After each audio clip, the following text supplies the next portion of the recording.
kuzamukana kuko turabareba barareba umurongo bose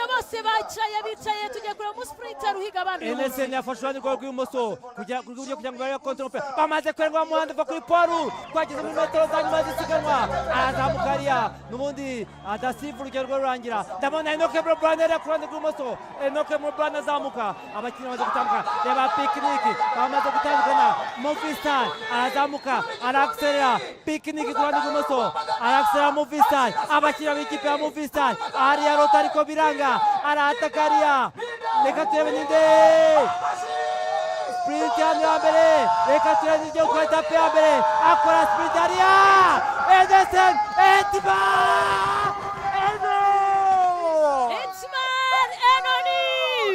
uyu niwe wegukanye etape ya mbere ya Tour du Rwanda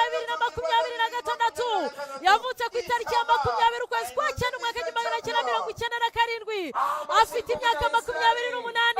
uyu ni umunya-Israeli apima ibiro 72 afite indeshyo ya metero 72 uyu nguyu 2024 yegukanye etape yavuye Rukomo isorezwa i Kayonza uyu nguyu turamuzi muri Tour du Rwanda agarutse kutwemeza n'ubundi muri sprint turamutegereje nejo Etibar Enon yaje mu Rwanda arakunda yarabikoze kibeho ku butaka butagatifu cy'amara mwakira tatwara etape ya mbere ya Tour du Rwanda ntabwo yanyuzwe etape yaswaga mu karere ka Gicumbi gasozwa ari Kayonza yakoze nawe kubwiye ko avuga ko metero ziyongereho ni bya bindi baguhomaze kurya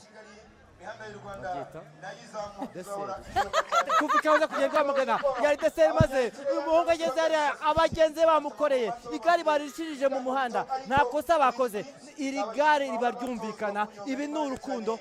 ejo Etimar Enon ararwana na Enoke Etimar afite amasegonda 10 n'indi uza kuri kugeza ubu rero Kasimo Jeneza kubiteye Etimar yegukanye etape ya kane ubwo yahagurukaga